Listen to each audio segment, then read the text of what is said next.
Buenas tardes a todos. La idea es que hoy estamos presentando el 37 foro del programa Estímulo a la Investigación y la idea es que cada uno presente su objetivo y si fue llegando a algunas conclusiones a lo largo del cuatrimestre con su investigación para contarle a los demás cómo va el trabajo. Así que bueno, ahora sí, Rosana, si querés. Bueno, muchísimas gracias, Mercedes, un placer conocerlos a todos. Mi investigación se titula Las nuevas tecnologías potenciadoras experienciales del consumo. El objetivo que persigue la investigación es poder interpretar el impacto que generan las nuevas tecnologías en los hábitos de consumo de la sociedad. Bueno, el recorrido que vengo llevando hasta el momento en todo lo que tiene que ver con el marco conceptual y el avance de la Buenas investigación. tardes, perdón. ¿Qué tal? Buenas tardes. Hola. Aborda un poco cómo la sociedad de alguna manera, modela a las tecnologías y a su vez las tecnologías también modelan a la sociedad y cómo también la sociedad valida y acepta estas nuevas tecnologías incorporándolas a la vida cotidiana, ¿no? Y los procesos que estos conllevan.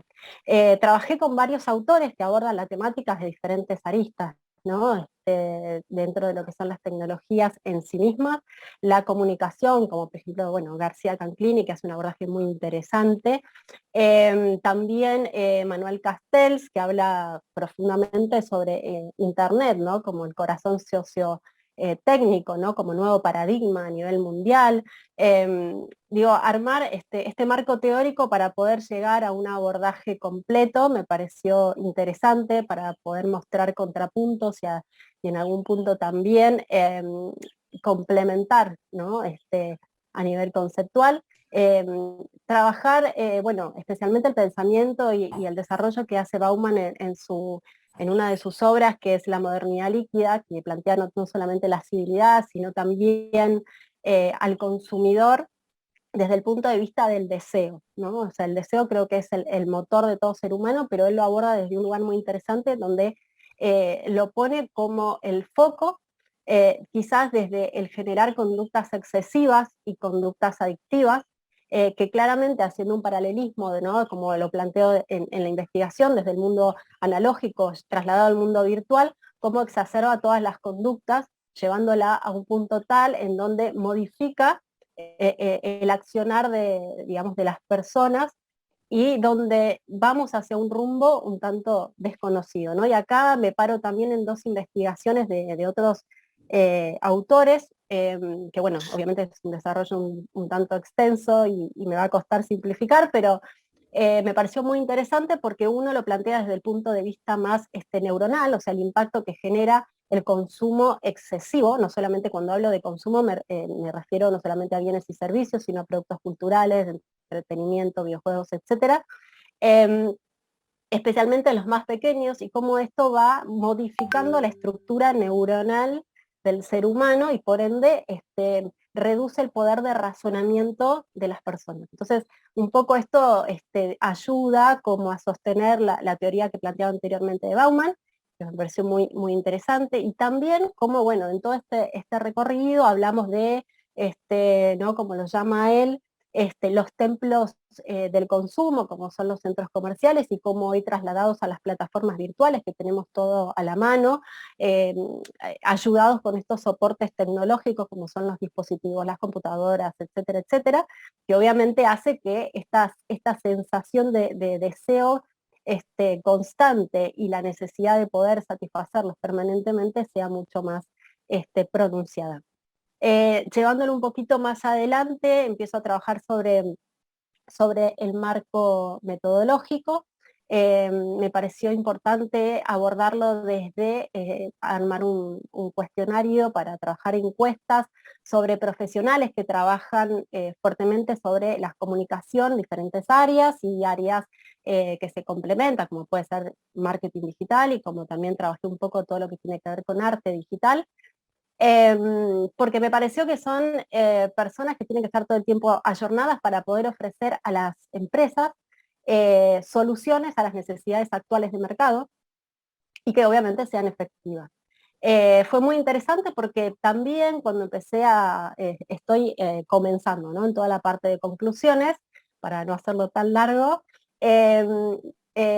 lo complementó con una investigación que hace Accenture sobre la definición del perfil del consumidor digital, y es muy interesante porque habla muy fuertemente sobre los cambios, no solamente que produce, ¿no?, en los hábitos, en las características del consumidor en sí mismo, sino también sobre las marcas, ¿no?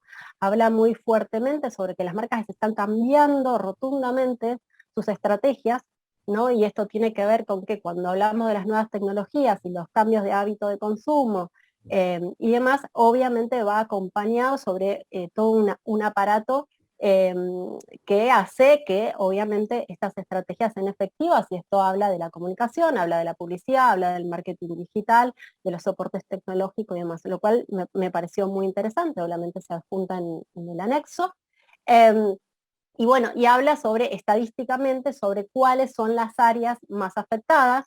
Generalmente hablamos de plataformas donde integran las búsquedas.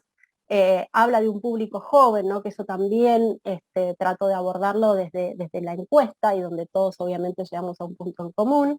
Y también, que me pareció muy interesante, esto puntualmente de las marcas, que ya esta actitud de fidelidad que siempre se buscaba desde el punto de vista del consumidor, cómo empieza a diluirse, ¿no? Ya el consumidor es un consumidor, como lo planteo en la investigación, es un consumidor con derechos, es un consumidor con poder, ¿no?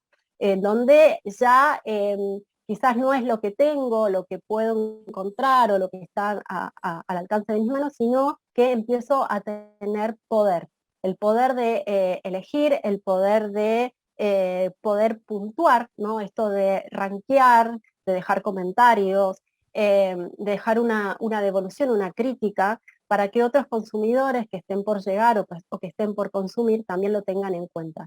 Es muy interesante cómo las marcas pierden, ¿no?, como bien decía anteriormente, poder frente al consumidor, y tiene que empezar a agudizar otro tipo de estrategias para obviamente no perder ese cliente, que en realidad empiezan a ser como más eh, fugaces, ¿no? Son más temporarios. Quizás ya no vamos a tener un cliente o un consumidor cautivo como era antes, sino más bien consumidores temporarios.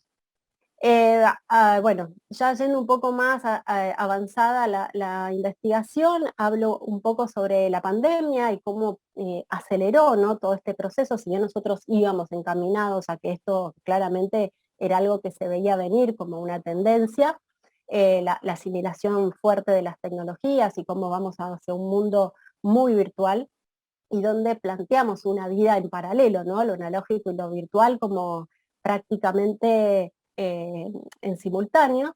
Pero también hablo un poco sobre cuáles son las expectativas, ¿no? O sea, nosotros estamos todo el tiempo pensando en el mañana, ¿no? Y hablamos de que un mañana es prácticamente hoy, que es ese futuro que nosotros esperamos todo el tiempo. Bueno, ¿qué va a pasar, no?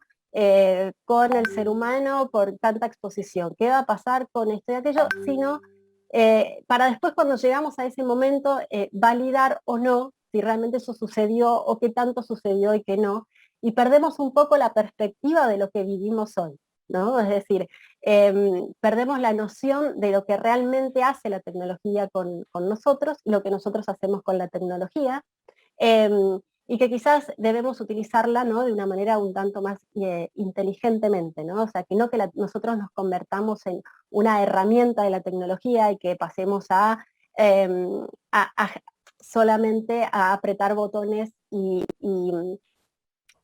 a generar acciones, ¿no?, sino más bien a no dejar de lado el razonamiento, que es tan importante para el desarrollo de todas las actividades del cotidiano, sino que utilicemos la tecnología en la medida justa, en los momentos necesarios, y que también podamos seguir desenvolviéndonos como personas en su totalidad. Muy bien. Buenísimo. Bueno, Lo muchas hice un gracias, poco Roxana. extenso. Está bien, muchas gracias. Bueno, ahora, si les parece, a Daniela y y Gastón quieren presentar a ustedes. No sé cómo se organizaron porque es una investigación en conjunto de ellos dos. Así que bueno, ahí las Hola, escuchamos. buenas tardes. Bueno, dale. Brevemente quiero Sí, felicitar a nuestra antecesora. ¿Tu nombre cómo es? Valentino dice. Roxana. Roxana, lo que pasa es que está el nombre de mi hijo y no lo puedo sacar. Bueno, Roxana, felicitaciones. La verdad es que ávidamente vamos a leer tu investigación porque se vincula mucho con la nuestra. Bueno, entonces yo también, bueno, muchísimas gracias, muchas gracias. Así que felicitaciones. Bueno, yo le Bueno, cedo la palabra al profesor Gastón Renis que los va a deleitar. bueno, por lo menos pretendo que se entretengan un poquito, 5 minutos. Bueno, un poco para ponerlos así en conocimiento previo de los que no nos conocen. Daniela y yo, además de ser profes acá en la UP, ambos hemos trabajado como reporteros gráficos muchos años en los medios tradicionales, diarios, editoriales, digamos. Trabajamos juntos en el diario Crónica. Y lo que empezamos a observar es justamente que la tecnología touch, ¿no? Los smartphones, bueno, las cámaras de seguridad, estaban como siendo herramientas para hacer una especie de nuevo periodismo, de periodismo más democrático, o digamos de alguna forma un poco más democrático. Entonces, bueno, esta investigación que hacemos es la segunda. Hicimos otra el cuatrimestre pasado. Trabajamos sobre el tema de Floyd, porque lo interesante es que el asesinato de Floyd a manos de la policía de Minneapolis, el video que realizó una chica que en ese momento tenía 17 años, recibió un premio Pulitzer. Con lo cual, es la primera vez que hay como un salto y hay una conexión, digamos, como de los centros de reconocimiento más importantes del periodismo tradicional hacia este nuevo periodismo, ¿no? Entonces, un poco empezamos a trabajar esto y a ver cómo venía evolucionando esto, ¿no es cierto? Bueno, un poco, dale, Dani, seguí un poquito vos, así no me robo todo el tiempo yo, que nos queda poquito. No, bueno, brevemente, hicimos una revisión bibliográfica extensa, tomando en cuenta autores que trabajan la semiosis de la imagen, como puede ser Verón, Humberto Eco, bueno, Susan Sontag también, Butler, ¿no es cierto? Y bueno, otros autores, por un lado, y por otro lado también hicimos una entrevista a una periodista que es una periodista que tiene un protagonismo bastante importante en un canal, en un medio masivo de comunicación, se llama Lorena Maciel. Ella nos dio una entrevista y nos contó un poco su visión del periodismo actual y de cómo las imágenes que provienen del amateurismo, digamos, de gente amateur que con sus teléfonos celulares y sus nuevas tecnologías proveen a los medios masivos de comunicación de información, están de alguna manera ganando muchísimo terreno, ¿no? Entonces, bueno, ¿cuál es el rol de la paleocomunicación o de la comunicación tradicional del siglo pasado y cuál es el nuevo rol del periodismo y de la ciudadanía en general, que con sus dispositivos tecnológicos no solamente producen mensajes, sino que también los distribuyen, los publican y es una nueva manera de comunicar. Así que bueno, sobre esos contenidos estuvimos trabajando y prácticamente tenemos casi cerrada la investigación, así que la verdad es que, bueno, esperamos que la lean y que les resulte interesante. Buenísimo, muchas gracias a ambos. Vayan avisándome en la medida en que van presentando sus trabajos si van a necesitar prórroga, si ya saben si van a necesitar prórroga o no, que yo ya lo voy anotando. No, muy Muchas bien. gracias, Mercedes. Muy bien. Tenemos todo bajo control. Qué genio, buenísimo. Bueno, seguimos con Marcelo Lali. Marcelo. ¿Qué tal? ¿Sí, me escuchan ahí? Sí, perfecto. ¿Qué tal? Buenas tardes, ¿cómo están? Bueno, mi nombre es Marcelo, como me dice Mercedes. Soy docente de la universidad, creo que ya nos conocemos un poco. Y bueno, mi trabajo es un poco más, digamos, cinéfilo, y tiene que ver con el vampirismo femenino en el cine. Bueno, el objetivo de la investigación es tomar, digamos, toda una evolución que ha tenido el arquetipo del vampiro en el cine y que a partir de que fue encarnado por mujeres, pero no como la mujer, digamos, sumisa del patriarca, digamos, del clan, perdón, sino ella misma, desde su propia naturaleza, encarnando al vampiro o una temática cercana. Y bueno, me parecía que aparte había en estas películas una vinculación que a mí me llamó mucho la atención, que tenía que ver con un tema extremadamente escénico y plástico, que era la confrontación entre lo móvil y lo fijo. Y que, bueno, estuve con la supervisión de Mercedes tratando de seleccionar por dónde ir, ¿no? Frente a dos temáticas que realmente son distintas.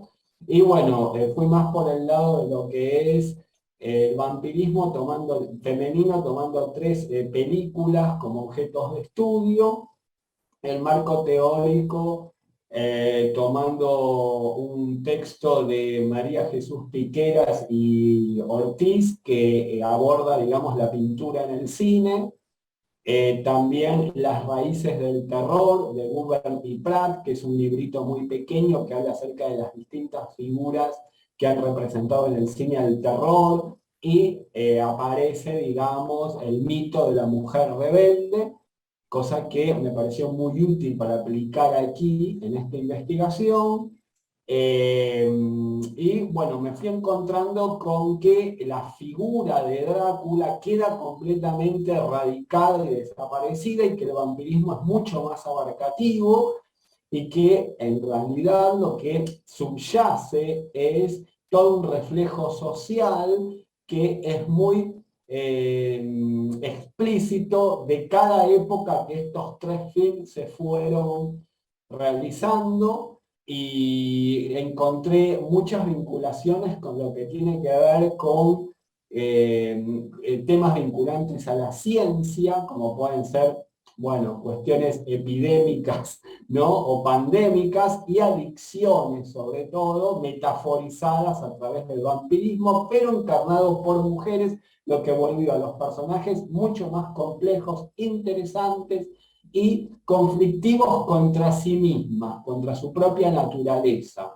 lo que era raro de ver en lo que era el vampiro masculino. En cuanto a las conclusiones, bueno, ya estoy arribando a algunas, y una de ellas tiene que ver, digamos, con esto que decía, de que el personaje del vampiro se ha enriquecido, ¿no?, con esta nueva modalidad, y que la relación entre lo que tiene que ver en la puesta en escena entre lo estático y lo dinámico puede deberse a el retrato, y que la historia del retrato o de la mujer frente a la mirada masculina siempre tuvo dentro de los discursos visuales ese lugar de ser, digamos, una suerte de objeto, y es por eso que la pintura en estos films, de alguna manera, tienen una suerte hasta de recordatorio de lo que antes significaba la mujer dentro de los discursos visuales, en contraposición a lo que viene a significar con estos films en donde aparece, digamos, todo un cuestionamiento y un replanteo acerca de este vampirismo femenino. Así que bueno, estoy, digamos, no estoy más o menos por la mitad de la investigación, un poco más, digamos, porque esto ya lo hemos presentado, pero no voy a pedir prórroga, respondiendo a tu pregunta, y es un proyecto disciplinar, por si obviamente creo que se notó, así que creo que estoy con el tiempo y bueno, me apuré un poquito para no... Perfecto. Buenísimo, gracias Marcelo. No, re de bien. nada, de nada. No entendió, buenísimo. Claro. Lorena, ¿querés seguir vos? Que estás sola. Bueno, hola a todos, hola Mercedes. Bueno, decía, Lorena, decía, perdón. sí, porque como viene con con el audiovisual y todo, me parecía que estaba bueno. Dale, sí. Bueno, es cierto, que hay dos Lorenas. Sí, no me di cuenta. Bueno, buenas tardes a todos. Bueno, el trabajo que nosotros vamos a presentar, hablo en mi nombre también conjuntamente con Ángeles Marambio, que está viajando del trabajo a su casa con el 10% de batería y me llegó a decir, hay un caos total, no llego, y bueno, no importa, presento yo el nombre de las dos. Ya hace bastante que formamos equipo en esta investigación, bueno, distintas que hemos realizado. Así que bueno, me disculpo por ella de que está con esa dificultad, con el caos en el colectivo, pero bueno.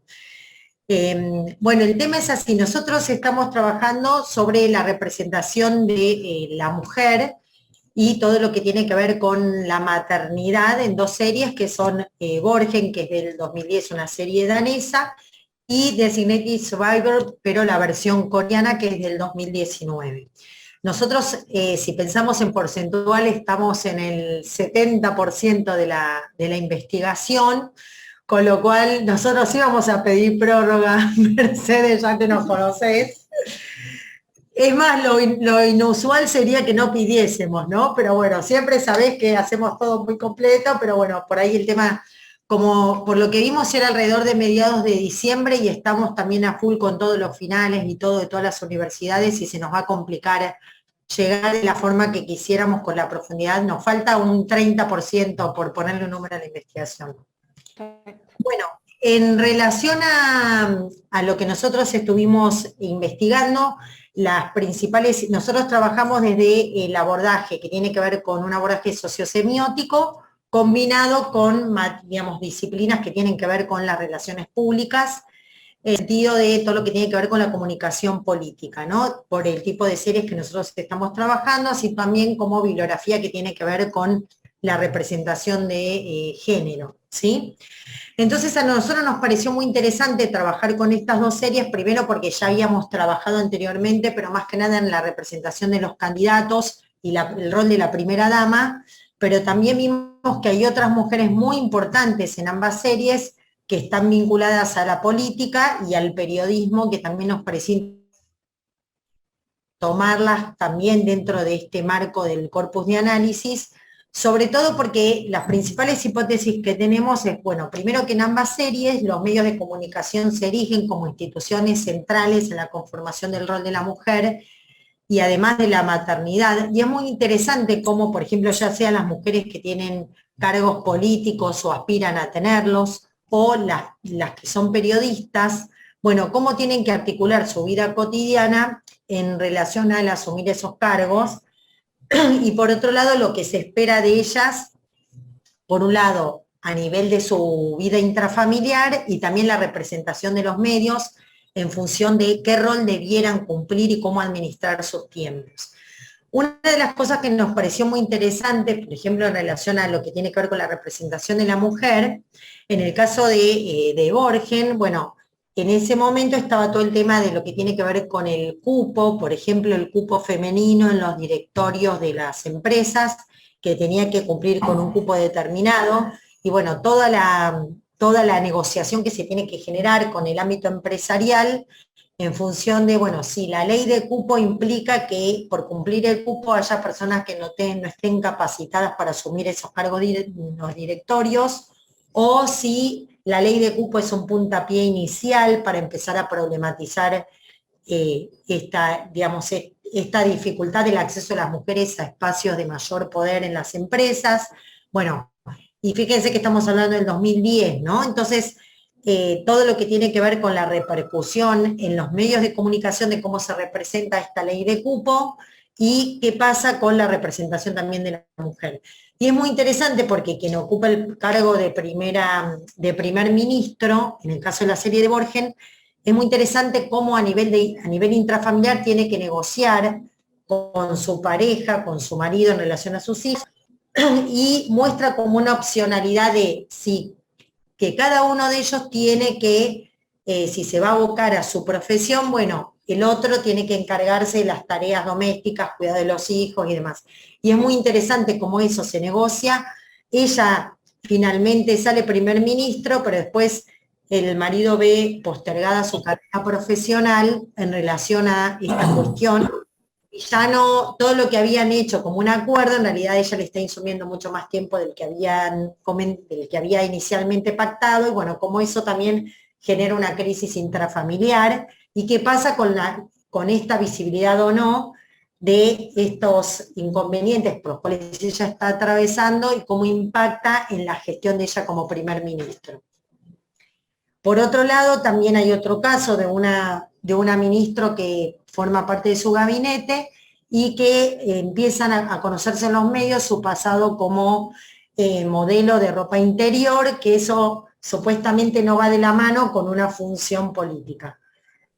Y bueno, esto tiene que ver con esto que decíamos de qué pasa con las expectativas de, bueno, como que no puede ir de la mano una mujer sensual con una mujer política y cómo se representa esto en función de, bueno, se destaca el aspecto racional o el aspecto sensual, por llamarlo de una manera, y cómo los medios también no condicionan y representan esta tensión de la cual estamos hablando. Y todo el tiempo, en ambas series, también en la coreana, sí, ahí hay una representación de la mujer, obviamente todo lo que tiene que ver con una representación de femme fatale está totalmente cercenado por el tipo de idiosincrasia de la sociedad coreana, pero también se ve cómo la puja por los espacios de poder que están más vinculados a los hombres, bueno, cómo tienen que ganarse su lugar y cómo en muchos casos son descalificadas por quienes están digamos, hace tiempo, como por ahí presidentes de los partidos más tradicionalistas y conservadores, y de qué manera tienen que darse su lugar, y cómo muchas veces son desplazadas o descalificadas en función de la toma de decisiones que tienen que generar sobre algunos asuntos de la agenda pública. Entonces, bueno, nos parece que son dos series realmente muy interesantes, y todo lo que tiene que ver con el lenguaje audiovisual, en esto de la construcción del sentido, el juego de planos, esto de plano contrapicado, los primeros planos para por ahí subrayar algún aspecto de un gesto de calificación de los otros sobre las mujeres o de las mujeres sobre los otros, bueno, todo eso es muy interesante como operaciones de sentido en la construcción de las representaciones de la mujer. Y por otro lado también el rol de la maternidad. Hay un personaje, en el caso también de Borgen, que es una periodista que vive con su hijo, pero está separado de su pareja que también era periodista, y bueno, de qué manera también muchas veces se destaca que tenga un perfil profesional para ciertas cosas, pero se la descalifica en su rol maternal. Entonces, en este sentido, bueno, nos parecía que son dos series muy interesantes, que vienen, digamos, representan y retoman hacen alusiones a lo que tiene que ver con recursos audiovisuales, y por otro lado hacen alusión también a lo que tiene que ver con verosímiles extradiegéticos, o sea, como para otorgar mayor verosimilitud a la historia, remiten a problemáticas que suceden en la cotidianeidad de ese momento, bueno, 2019 y 2010, como para generar este mayor efecto de verosimilitud en la historia y en las representaciones tanto de la mujer como de la función en su rol de más bien maternal.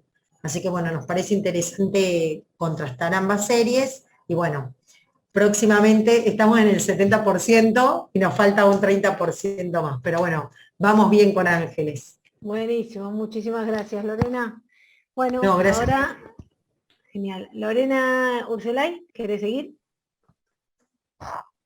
Dale, ahora sigo. Bueno, Mercedes, yo te había escrito porque sí necesitaría prórroga para la entrega de la investigación. Bueno, yo soy egresada de la carrera de caracterización del Colón y hace 20 años trabajo en publicidad y moda como maquilladora. Y hace unos 3 años me recibí de licenciada en crítica de arte en la UNA con especialización en visuales. Y lo que doy en la UP es trabajo en publicidad y moda como maquilladora. Y hace unos 3 años me recibí de licenciada en crítica de arte en la UNA con especialización en visuales. Y lo que doy en la UP es una materia de estilo en producción de moda, en donde hago un cruce entre la moda y las artes visuales, la moda y el arte. Y la investigación que estoy realizando ahora tiene que ver con las... Lore, que Marcelo, me parece que tenés el micrófono abierto y está entrando audio. Ahí está, gracias. Dale. Ah, ok. Sí. Igual sigo escuchando, ¿o no? Sí, pero me parece que soy yo. Esperá. Ah, sos vos. Está bien, está bien. No, yo por vos, para que no sé.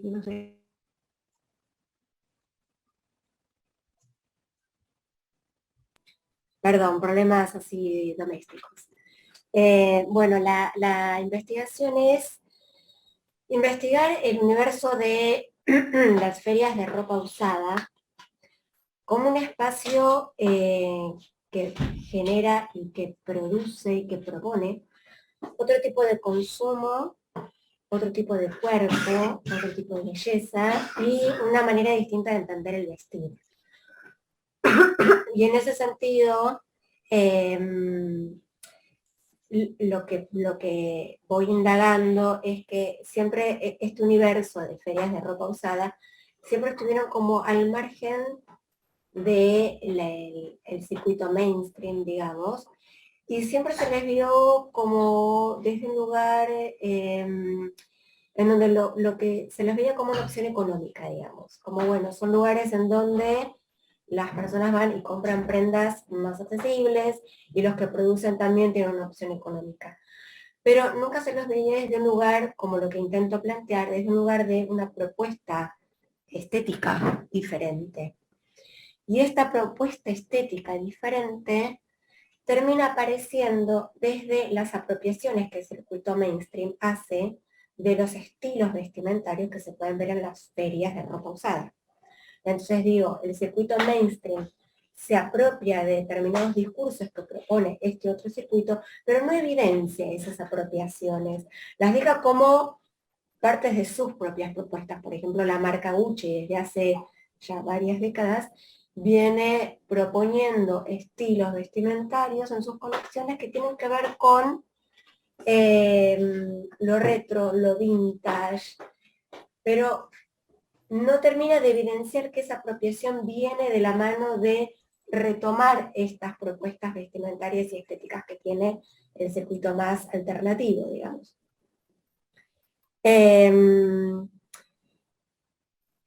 Lo interesante para mí es que, por eso esto de la intertextualidad, textos que hablan acerca de la intertextualidad, porque en estos préstamos, estas copias, estas maneras de retomar que tiene el circuito mainstream y de apropiarse, es donde se evidencia esto de que los circuitos más alternativos, como los circuitos de moda, los circuitos de ventas de ropa de segunda mano, realmente proponen estilos vestimentarios y estéticas particulares que el circuito mainstream se apropia, pero que no se termina de evidenciar y que comúnmente se sigue tomando a estos lugares alternativos como lugares donde solo hay una cuestión económica en juego, pero no hay una cuestión de otro tipo, en donde lo que se está proponiendo es también una manera distinta de entender el vestir, de entender el consumo, de entender la belleza, de entender el cuerpo. Y cuando se va a la bibliografía más específica relativa a lo que tiene que ver con estas ferias de segunda mano, ferias vintage, ferias retro, en general la bibliografía es más de tipo historicista, es más de guías de consumo, pero no hay un cruce en donde se empiece a ver esto de acá hay una propuesta estética distinta, hay una propuesta de consumo distinta, hay una propuesta en cuanto a las prácticas del vestir diferente. Y tampoco el circuito mainstream evidencia eso porque tiene más una tendencia de fagocitar y de tomar de todos lados, digamos, ¿no? Entonces, bueno, la bibliografía es, el abordaje es un abordaje sociosemiótico, que también retomo a Verón, como los otros investigadores, a Calabrese, a Bourdieu, a Rancière. Lo que sostengo es justamente esto que les decía, que este circuito alternativo lo que viene a traernos es, y lo que viene a mostrarnos y a proponernos, es entender las prácticas del vestir desde lógicas diferentes, en donde el cuerpo, la belleza y el vestir tienen otras maneras de ser comprendidos y concebidos. Buenísimo. Bueno, muchísimas gracias, Lorena. A ustedes. Verónica, ¿querés seguir? ¿Vero? Sí, ¿cómo están? Bien. Bueno, ahí está. Bueno, ¿qué tal? Buenas tardes. Con algunas, Buenas tardes. Con Marcelo también nos conocemos. Hola. Espero que pronto compartamos nuevamente los espacios con las masitas que nos traía Mercedes, que en la virtualidad nos perdemos. El cafecito también, el cafecito y masitas. Ya volverán. Bueno, voy a entonces a contarles qué me trae en esta oportunidad.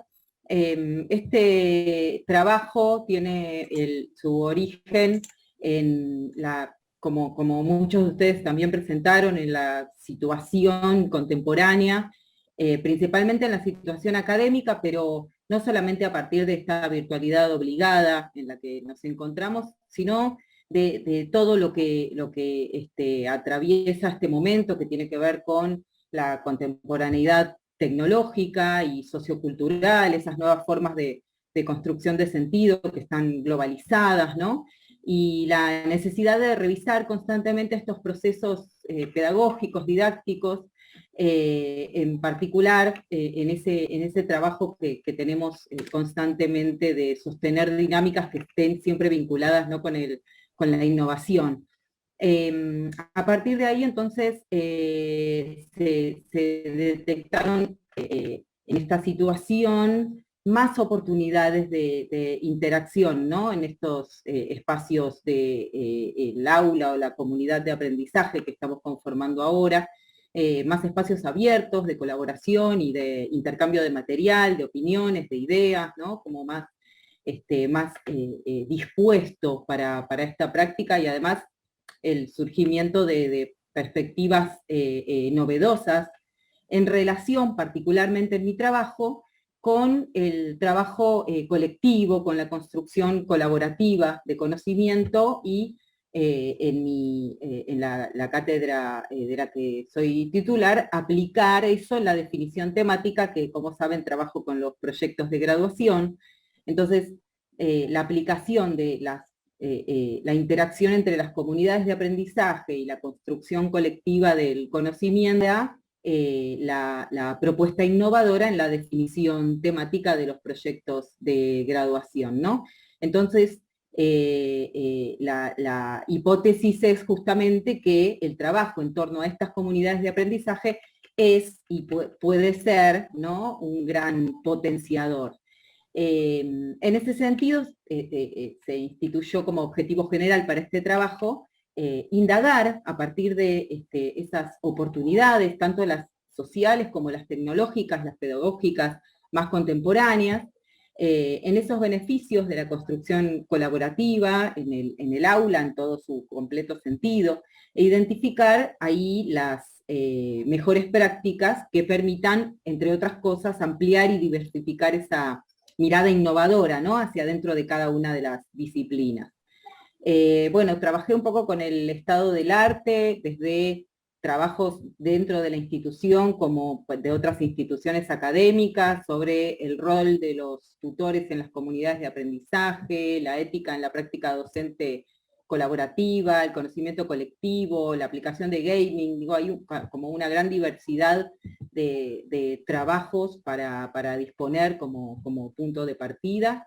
En una estructura en la cual empecé con los conceptos más fundamentales que tienen que ver con la construcción colectiva del conocimiento, sus características principales, las fortalezas, las oportunidades, y cómo estos conceptos se pueden incorporar, integrar en la dinámica de los proyectos integradores, ¿no? Los trabajos en los que vamos a llevar adelante las prácticas.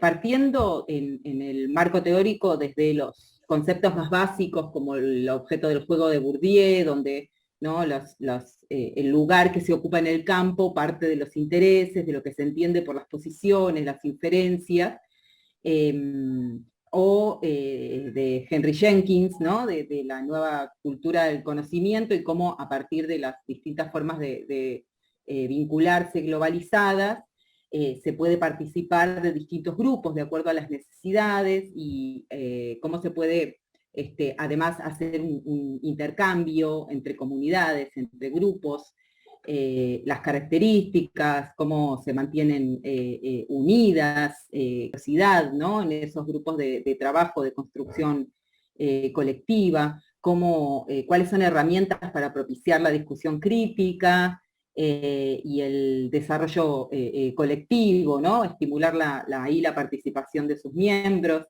Así que a partir de ahí, de un análisis un poco en profundidad sobre todo lo que es lo conceptual, la aplicación, digamos ahora, es la del trabajo de campo, que está como centralizada en dos partes principales.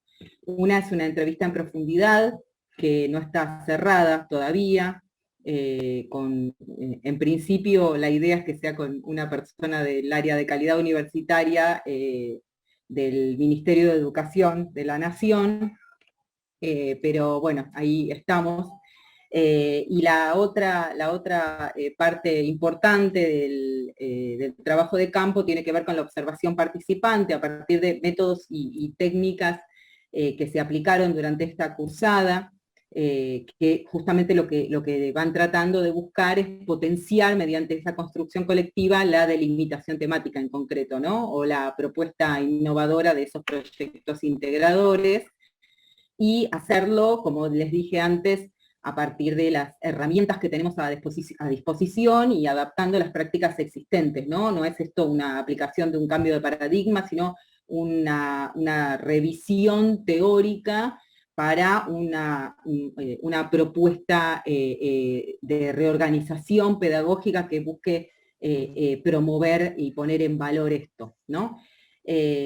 Así que eso es en lo que estoy. En principio se podría decir que se va viendo cómo las comunidades se mantienen unidas a partir de, como un acercamiento, ¿no?, a alguna conclusión, cómo las comunidades se pueden mantener unidas a partir de un intercambio, de una reciprocidad, y que la discusión crítica estimula la participación de los miembros, no es una práctica que, al contrario, que excluya, sino que es lo contrario.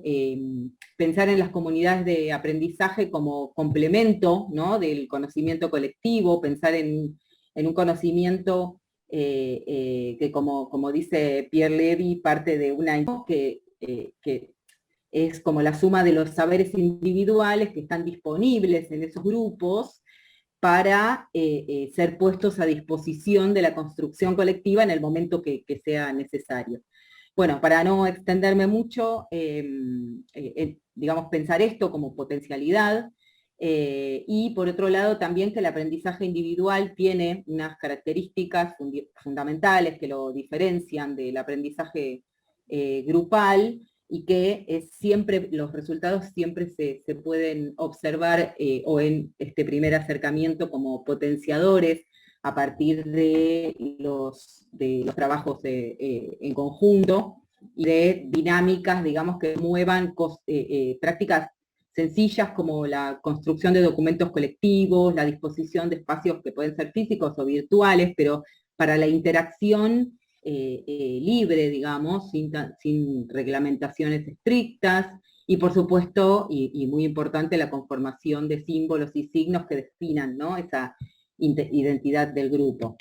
Bueno, no me voy a extender mucho más, pero no sé, yo nunca pedí prórroga en mis trabajos, y bueno, lo estoy pensando en realidad. Está bien, sí, no es necesario que sea ya. Yo digo, si ya lo saben, ya lo voy anotando. Si vos ves que estamos cerca del 14 de diciembre, no llegás, me mandás un mail y ya lo dejamos registrado. Está bien, quiero terminar con las evaluaciones para poder ponerlo en observación en la investigación esta, ¿no? Así que perfecto. En principio no lo sé todavía. Claro, buenísimo, bárbaro. Muchas gracias, Vero. Gracias. Bueno, gracias a ustedes. Dale. Mariana, ¿querés seguir? Mariana Pelliza. ¿Cómo no?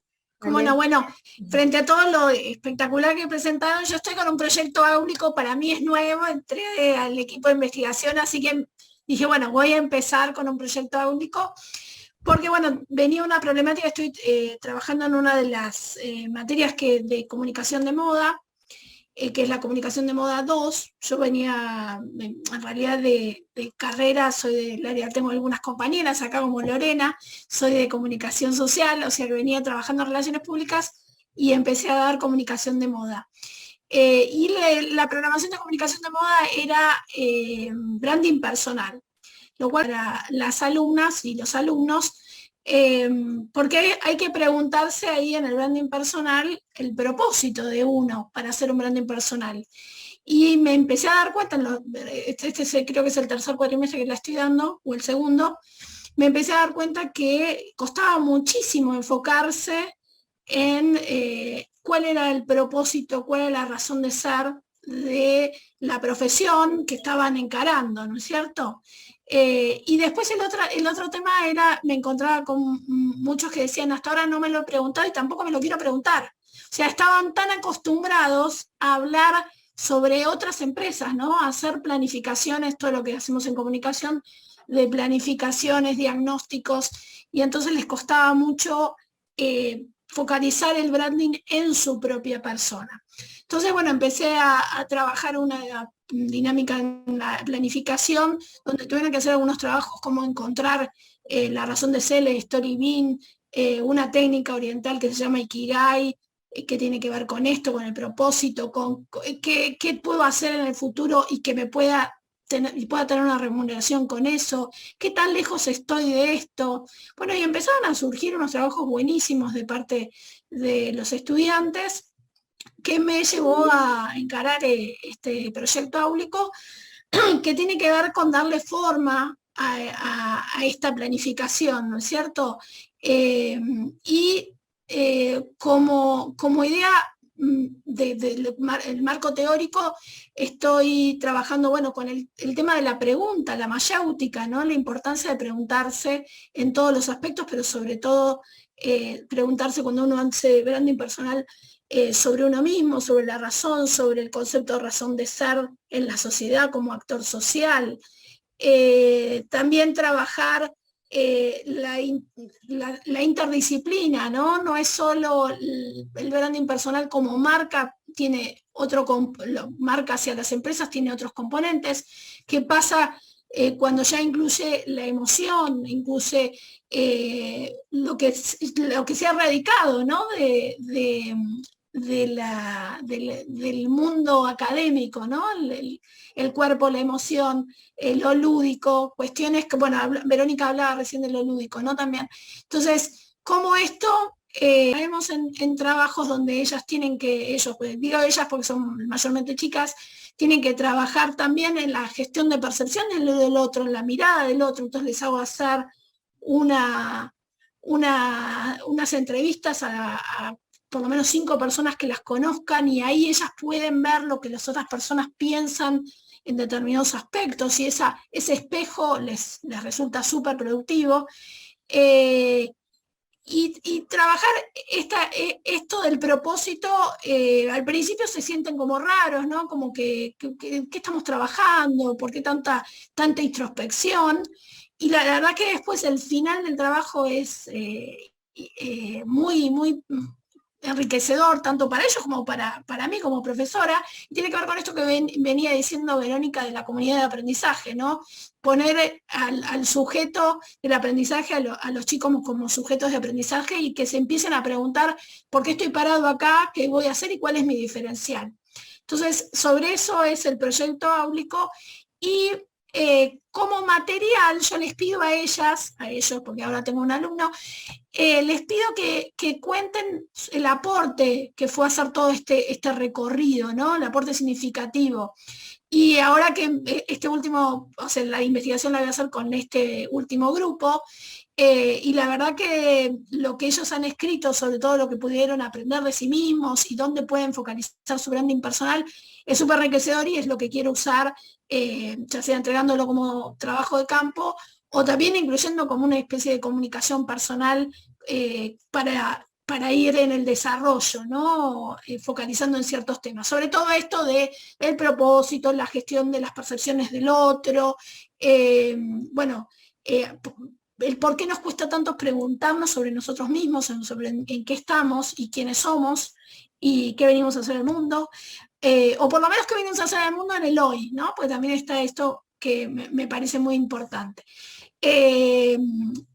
Básicamente es eso el desarrollo del proyecto y ahí con respecto al corpus teórico, bueno, hay mucho de comunicación, mucho también de psicología y también de una disciplina que está creciendo mucho, que es el coaching ontológico, que trabaja también todo esto de la misión, el propósito, el ikigai y como herramientas de análisis personal. Así que esa sería la idea. ¿Sí? Buenísimo, bárbaro, buenísimo. Muchas gracias, Mariana. De nada. ¿Querés seguir, Marina? Que cambiaste de Sí, porque se me desconectó en un momento, así que dije voy con paquete de datos. Sí, dale. Bueno, les cuento, mi ensayo se titula Articulación entre las materias audiovisuales. Bueno, un poco lo que plasmo en el ensayo es contar proyectos áulicos que representan esta articulación que intento hacer entre estas dos materias que dicto en el primer cuatrimestre en la carrera de comunicación audiovisual, una materia que se llama Diseño de Producción Audiovisual 1, y en el segundo cuatrimestre Producción Audiovisual 2.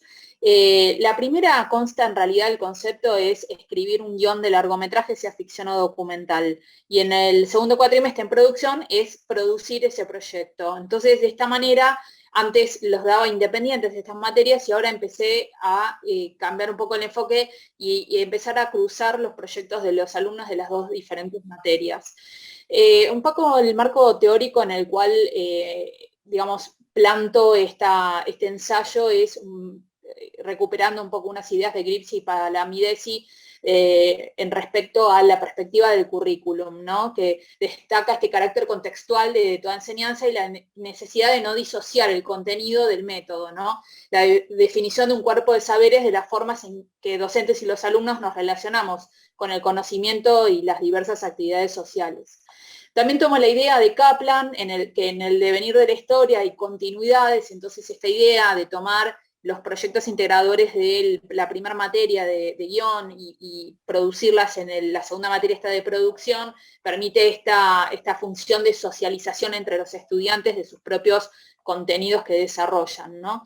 Y después de Sadowski tomo un poco la idea de que los problemas que surgen a la hora de guionar o producir en esta propuesta de articulación que hago entre ambas materias, con algún grado de apertura y complejidad, ponen junto lo que los programas habitualmente separan, ¿no? Entonces, la idea es que los chicos trabajen sobre proyectos de su coetáneo, no con esta idea de, digamos, poco como algunos vienen trabajando, que acá también en diferentes disciplinas que vienen ustedes mencionando, pero que despojarlos un poco de este cine mainstream en el cual están hiperestimulados para poder factibles de producir en Latinoamérica, comprometidos con su tiempo y su espacio, ¿no? Entonces mi objetivo como docente es responder a la necesidad de que los estudiantes produzcan un nuevo texto narrativo que sea capaz de articular estas producciones con marcos teóricos donde puedan identificarse, ¿no?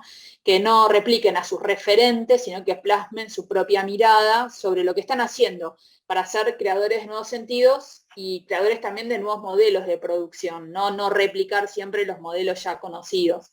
Entonces, cito 5 casos de proyectos seleccionados este año, que también quiero cerrar la entrega de la semana que viene, esta semana, y para poder terminar de escribir, digamos, los resultados de estos casos, porque, bueno, los chicos de producción de este segundo cuatrimestre tomaron los proyectos guionados en el primer cuatrimestre, proyectos muy comprometidos con su temática. Yo como método de un poco de trabajo es que parto habitualmente de un elemento artístico, en este caso, este cuatrimestre partí de una foto que les di, varias fotos. Ellos eligieron una foto puntual de toda esa diversidad de fotos que presenté, y a partir de esa foto construyeron una biografía del personaje y toda una historia en torno a ese personaje. Entonces así construyeron este guión cinematográfico, que la mayoría eran ficciones, excepto un caso que una foto disparó el deseo de hacer un documental sobre su propio abuelo, la historia de su abuelo, que fue funcionario público. Entonces, bueno, estos 5 proyectos largometrajes fueron tomados por los alumnos de producción y armaron una carpeta de producción con presupuesto, plan financiero, económico, y también, digamos, sacaron como una conclusión de cómo se produce en Latinoamérica un proyecto basado mayormente en Argentina, ¿no? Y que implicaba también la posibilidad de articular con otros países, generando...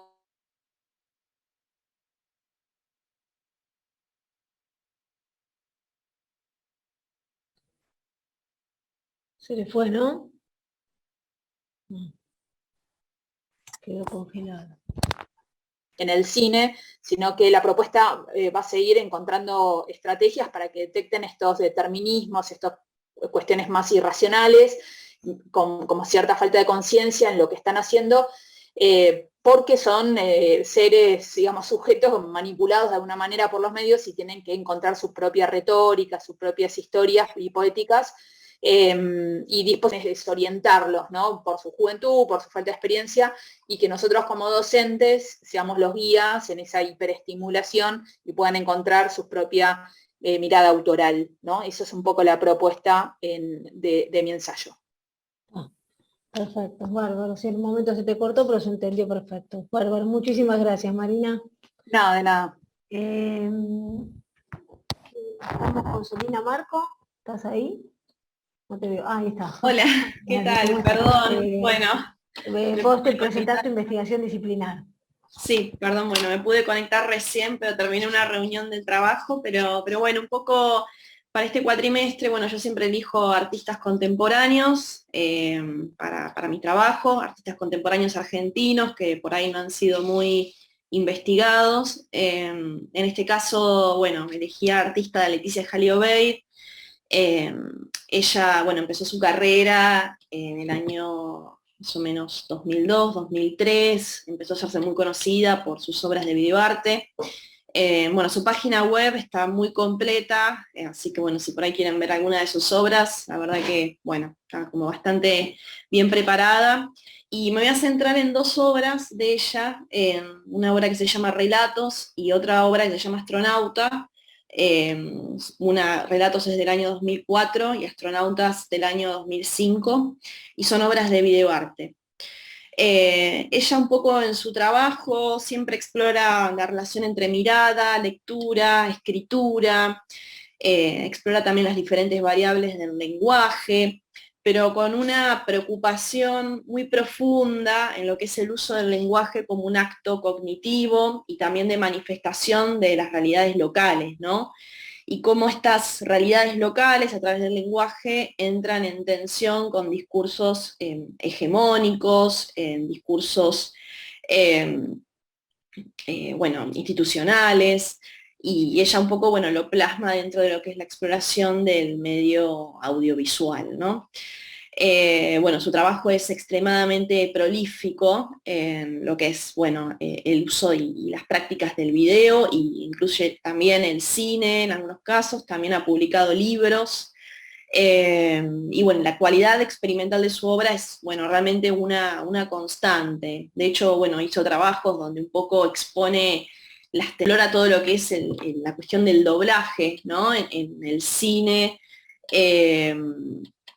por ejemplo, estas películas estadounidenses que por ahí tienen doblaje mexicano, bueno, también explora como ese tipo de tensiones, ¿no? Que se dan a través del lenguaje y que evidencian, ¿no? una fuerza totalizadora sobre realidades locales. Bueno, las obras que elegí para analizar, la artista, bueno, explora el pasaje de lo visual a la palabra a través de relatos de personas que recuerdan cómo eran obras de arte que vieron en museos o que vieron en reproducciones.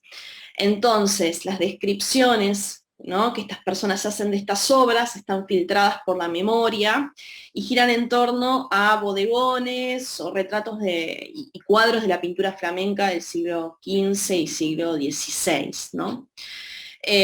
Bueno, en la obra Astronauta, por ejemplo, vemos la descripción que una voz en off hace de una obra de arte, donde por las características que enuncia, ¿no?, la persona recordando esta obra de arte, podemos enseguida darnos cuenta que se trata de una obra de arte flamenca, o que puede ser una obra de arte de Vermeer, por ejemplo, un artista, bueno, del barroco de los Países Bajos. Y bueno, estas descripciones por lo general tienden un poco a editar estas obras, ¿no? Porque son recuerdos justamente, son apreciaciones diversas, incompletas, balbuciantes, bueno, altamente subjetivas. Y en este caso, un poco, gracias a estas descripciones, el artista de algún modo reordena estas referencias de la historia del arte dando una nueva visión, ¿no? Es como si se generara una nueva obra a través de la reconstrucción verbal de esa imagen, ¿no?, que la persona recuerda que es visual. Entonces también ahí está de vuelta este interés de ella, ¿no?, por explorar lo que es la escritura, el relato, ¿no?, las formas de comunicación.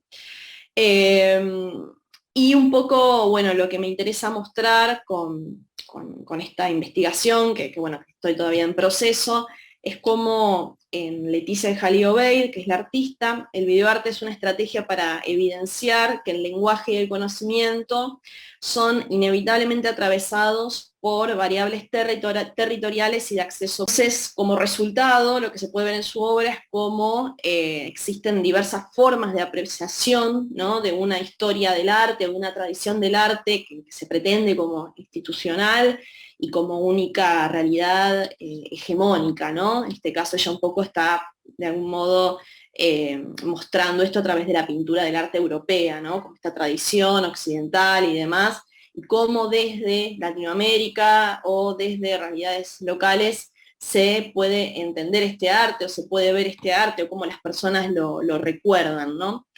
Y otra cuestión que me interesa, bueno, dentro de mi hipótesis, es que estas estrategias que ella despliega en estas obras de videoarte construyen una retórica neobarroca, ¿no? Esto, bueno, un poco como lo acerca desde lo discursivo al arte contemporáneo, que deja en evidencia las estructuras culturales mediante las cuales aprendemos la realidad y que las representaciones son, bueno, construcciones artificiales, ¿no?, que no son naturales o fijas y que están, bueno, determinadas por variables históricas y locales y que son susceptibles de revisión.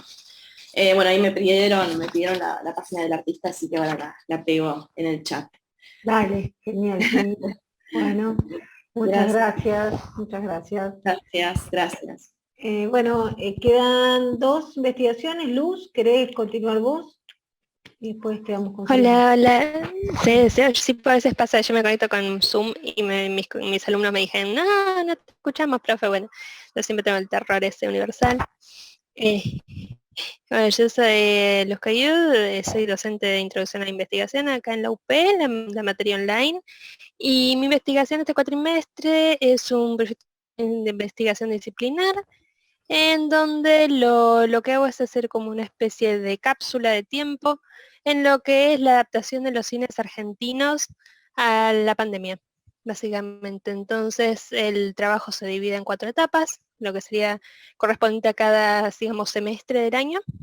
desde el principio en el que se cerraron los cines por las medidas sanitarias, y después cómo es que se manejaron en ese periodo de, sí, fueron casi 9 meses sin poder trabajar, un poco más, de hecho, en el que tuvieron que adaptarse con autocines, con alquilar las salas, con movimientos, o sea, cómo tuvieron que adaptar las medidas, o sea, de las distancias, no para poder volver a abrir, como otros establecimientos sí abrieron, pero los cines seguían sin abrir, ¿no?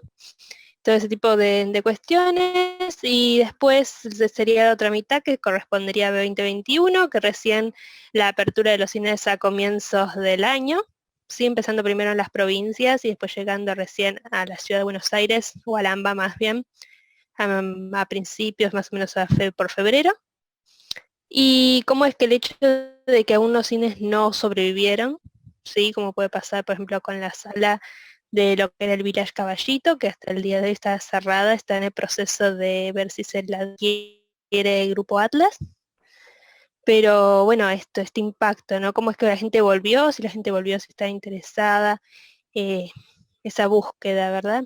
Así que bueno, la idea es esa, tomar como todo este periodo, estos 2 años, y explorar cómo es que realmente, o sea, si los argentinos buscaron volver al cine, cómo se adaptaron los establecimientos y ver de qué manera lo hicieron. Es como una cápsula.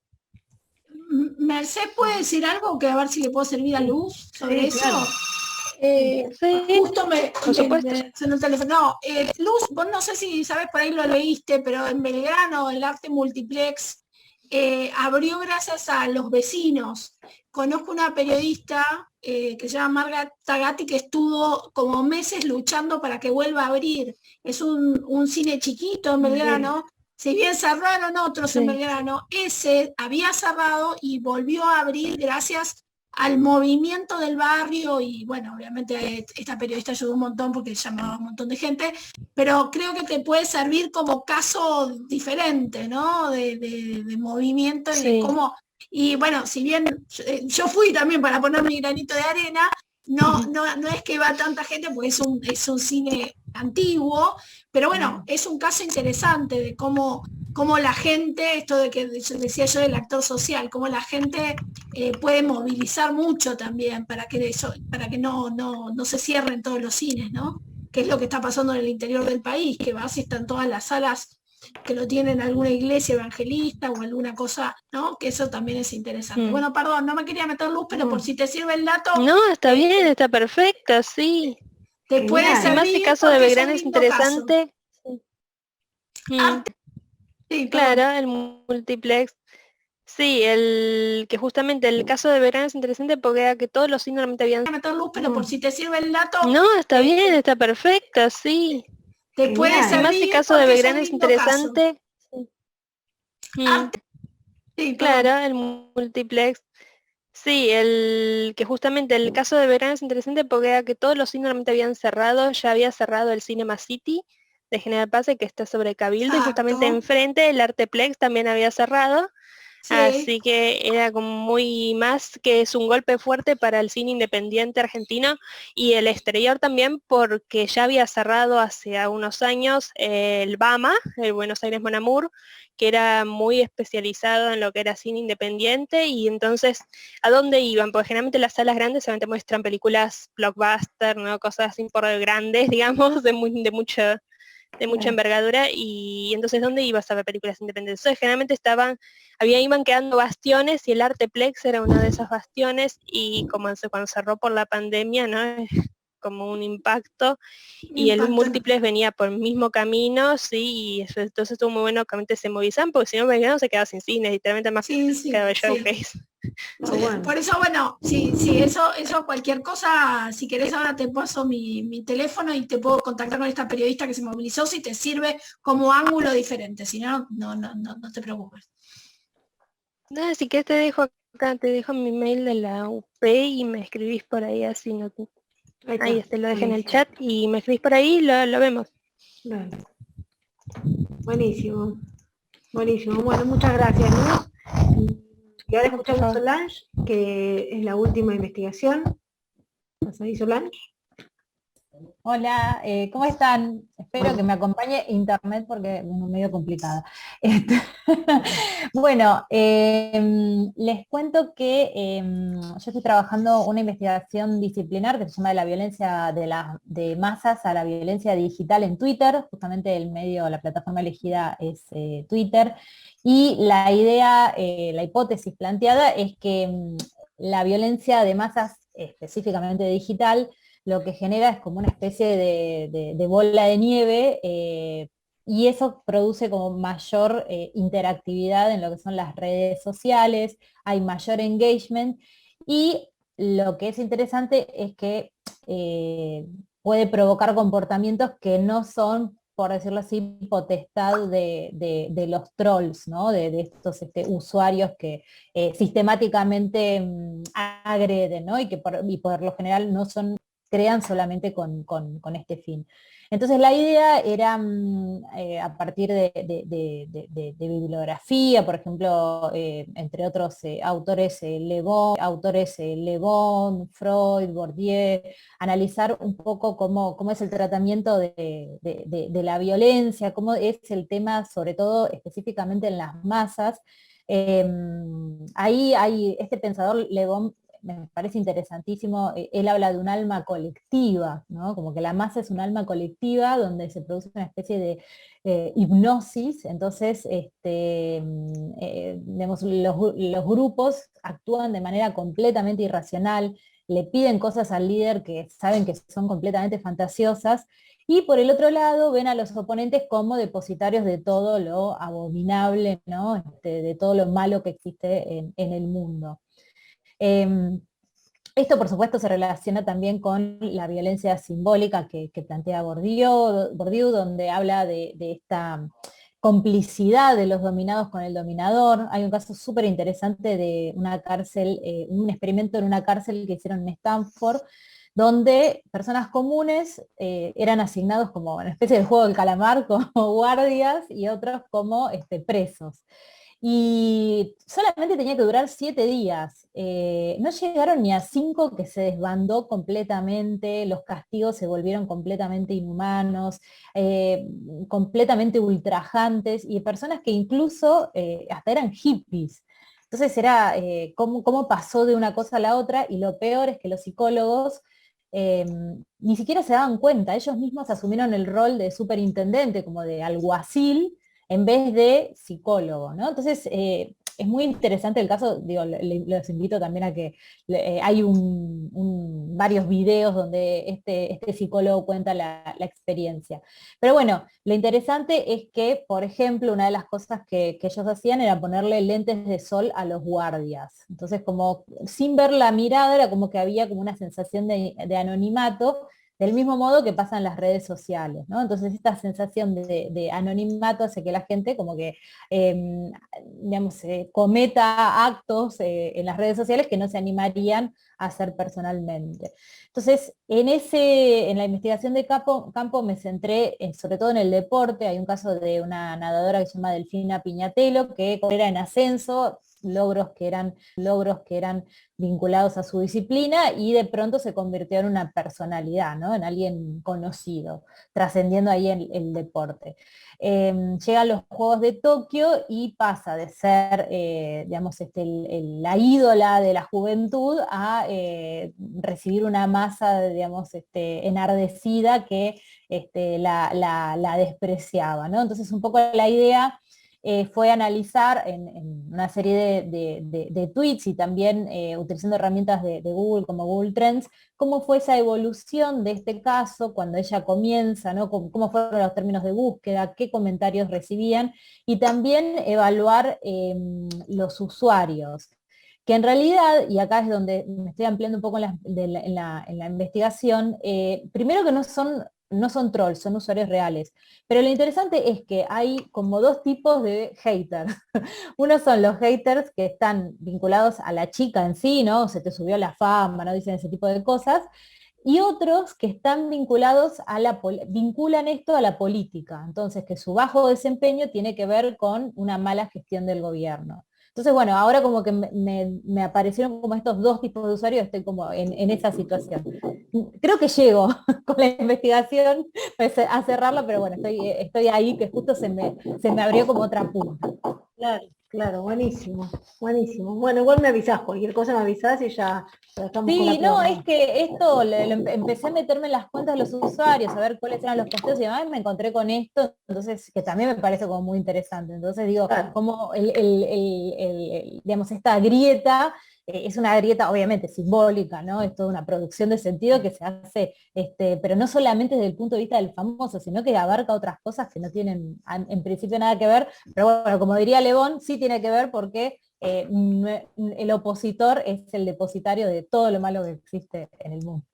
Capaz que eso se te puede abrir para una próxima investigación. O sea, ahora seguir centrado en lo otro y dejarlo para el próximo cuatrimestre. Lo dejo como capaz que una Claro, llamada, un claro. comentario. Sí, Claro, sí, buenísimo. gracias Bueno. por el tip. Bueno, muchas gracias, Solange. Bueno, ya presentamos todos. Ahora les doy, si quieren hacer alguna pregunta o algún comentario, les doy el micrófono, pero solo les quiero decir dos cosas. Una, bueno, que lo de la prórroga ya lo saben. Después, tengan en cuenta que a partir del principio de diciembre, tienen mucho tiempo, porque es todo diciembre y recién en marzo se cierra. O sea, está todo diciembre y todo febrero para pensar en el proyecto. Pero bueno, ya se los tiro para que lo sepan. Y lo otro, recuerden que para cerrar el ciclo ustedes tienen que presentar este trabajo, una vez que está aprobado al 100%, presentarlo en algún congreso. El problema que tenemos con el segundo cuatrimestre es que el congreso tienen dos congresos. Uno, que es el de tendencias escénicas o audiovisuales, que es a fines de febrero, y si no el otro es a fines de mayo, interfaces. ¿Sí? Les digo porque en el primer cuatrimestre es más fácil porque ni bien termina la investigación, está el Congreso de Enseñanza del Diseño, entonces uno lo puede cerrar. En el segundo hay que esperar un poco más, pero para que no se les pase y tengan en cuenta eso. ¿Sí? Así que bueno, Mercedes, ¿podés repetir las dos fechas? Sí. La fecha es que muchos pueden entrar ahí para presentarlo, es a fines de febrero. En general es ahí, en esa fecha, no está en una fecha estipulada, pero hay que estar atentos para ver cuándo te llega la convocatoria o entrar en la página. O sea, nosotros, perdón, no una consulta, nosotros no entramos directamente al Congreso, o sea, hay que presentarlo en una convocatoria aparte. Sí, claro, vos te llega la convocatoria y vos la presentás. Y después me mandás el comprobante de que ya lo presentaste y ya cerramos el ciclo. Ah, listo, perfecto. Sí. Yo en el Congreso de Enseñanza, como coordino una comisión, les aviso y estoy como más atenta. Después no, por eso tienen que estar ustedes atentos. ¿Está bien? Perfecto. Te hago otra pregunta ya que estoy. Sí. Yo no necesito prórroga, pero lo que quería saber es si en el caso de tenerlo al trabajo terminado antes de la fecha de entrega, si directamente te lo puedo enviar. Sí, o tengo que esperar el día. No, ustedes lo entregan cuando ya está, y si ven que lo que es importante es que si no lo van a entregar para el 14, me manden un mail, así yo ya sé con quiénes cuento y quiénes espero para febrero. Perfecto. Buenísimo. Y la otra fecha que me olvidé, que me faltó decirle a Daniela, es interfaces, que en general es a fines de mayo, por esas fechas. Gracias, Mercedes. Dale. Bueno, Mercedes, una preguntita, perdón. La convocatoria de fin de febrero era de qué concurso? Tendencias escénicas o audiovisuales. Ok. Y visuales, o sea, bueno, bastante abierto, digamos, tiene mucha. ¿Tiene que ver con lo mío, por ejemplo? Por eso digo, en general, más o menos lo puedes incluir, pero si por ahí estás trabajando algo que no se vincula mucho y está demasiado lejano, tenés interfaces, que interfaces entra todo, porque ahí entra todo, lo mismo que en la enseñanza del diseño. Listo, ahí está bien. Dale, entonces recién se aprobaría, el proyecto estaría terminada su aprobación una vez que se acerca, claro. No, en realidad se aprueba, lo que no se puede es el cobro, o sea, hasta que no se termine de presentar en un congreso, yo no puedo dar el ok para que se pague. Eso es. Y bueno, la verdad que es súper interesante los trabajos, no sé si los escucharon y estuvieron atentos, que hay un montón que se cruzan, que tienen como temáticas similares, está muy bueno esto. Así que, bueno, no sé si alguien quiere... Mercurio, ¿vos querés hablar? No, solo aplaudí. Muy buenas tardes. Porque tanto Mercurio como Fernanda, que están escuchando, fueron estudiantes que hicieron el taller de metodología de investigación conmigo, que lo terminamos la semana pasada, y esta semana venían como oyentes porque para ir viendo qué se está investigando, para ellos también. Para chusmearlos un poquito. Está muy bien. Bueno, así que... Bueno, ¿puedo hacer una pregunta técnica? Obvio. Digamos, en la investigación, ¿se pueden adjuntar fotos cumpliendo con la normativa? O sea, ¿puede haber imágenes? Mira, ¿o no? en general sí. Lo que sí es importante cuando vos presentás fotos es que sean fotos que vos vayas a analizar, que no aparezcan como ilustración de algo que... Eso en anexos. En cambio, si vos le vas a poner en el cuerpo del trabajo, tiene que ser algo que vos estás trabajando, que vos estás analizando, y es importante que el lector lo tenga a la vista. Por eso Claro, si analizás el encuadro, la iluminación, o el foco, o la puesta en escena, sí, porque estás analizando lo que aparece en la imagen. Exacto, lo que yo te recomiendo, claro, lo que pasa es que después, cuando, viste que de vez en cada tanto se hace una publicación en cuadernos, y si el trabajo se va a publicar entero, no pueden ir tantas imágenes en cuadernos. Entonces, por eso se pide, que trabajes y que no te centres tanto en la imagen sola, sino que utilices otras cosas. ¿Hay un límite de cantidad o no? No. Mercedes, sí. No, que como a veces hablas, o sea, el 90% de mi texto es acerca de imágenes, y no mostrar ninguna, a veces me parece un poco chocante para quien lea la investigación. No, obviamente. Mínimo. Tenés razón, pero tenés en cuenta eso. Tenés razón, pero tenés en cuenta eso. Es como ser bien preciso en qué imagen poner. Bueno, con respecto a eso, Mercedes, perdón que justo incluí. Con respecto a eso, yo por ejemplo que voy a trabajar con los aportes significativos que cada una de las alumnas trajo, yo lo puedo poner como comunicación personal porque vengo hablando, si hablo de propósito y alguien habla de propósito, y después poner el testimonio completo en el anexo, ¿sería así? Lo que vos harías, claro, yo te recomendaría que vos todo ese trabajo lo analices en función de eso que vos planteás dentro del desarrollo, y después en el anexo, por lo menos, no digo todo, pero aquellas cosas significativas que vos recuperaste en el análisis aparezcan en el anexo. Eso. Bien, y como norma Zapa tengo que poner comunicación personal, o cómo se citaría así. Si vos vas a la biblioteca, te bajás la guía de las normas Zapa y te dice todo. Entonces, cuando llegás a la entrevista personal, te explica exacto cómo se tiene que citar. Ok, eso igual yo no sé, pero en este caso, como es algo escrito, quería ver si se ponía comunicación personal o tenía que citarlo de otra manera. Como comunicación personal está perfecto. Exacto, bueno, genial, perfecto. Gracias, muy bueno. Bueno, ¿alguien algún comentario o algo que quieran preguntarle a otro investigador? Ahí vino Ángeles. Llegó Ángeles. ¿Querés hacer algún comentario, Ángeles, que no hablaste? No, yo le agradezco a Lore, que es mi coequiper, que me hizo el aguante mientras venía desde el centro. Así que, bueno. Y presentó muy bien, estuvo muy bien. Te representó, genial. Bueno, buenísimo.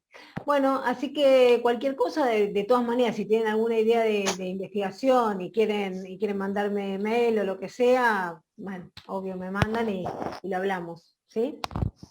Me dio ganas de ver Borgen, a mí también, de recordar Borgen, que ya la vi y es excelente. No, me muero por verlo más. No, pero aparte, viste, Mercedes, que nosotros arrancamos con el análisis de las series surcoreanas desde hace ya como 3 años, y ahora con el juego del calamar, pero venimos haciendo un recorrido nosotras. Fueron pioneras. Bueno, yo me tengo que despedir, Mercedes, disculpen. Les mando un saludo y que tengan una excelente semana. Igualmente. Adiós. Bueno, entonces, chao, Daniela. Chao, Dani.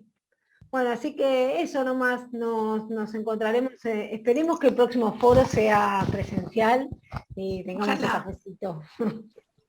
Mil gracias por toda la organización. Muchas gracias. Bueno, Gracias. Gracias por todo. Gracias a todos, gracias Muchas Mercedes. gracias. Gracias, chao a todos. Gracias a todos.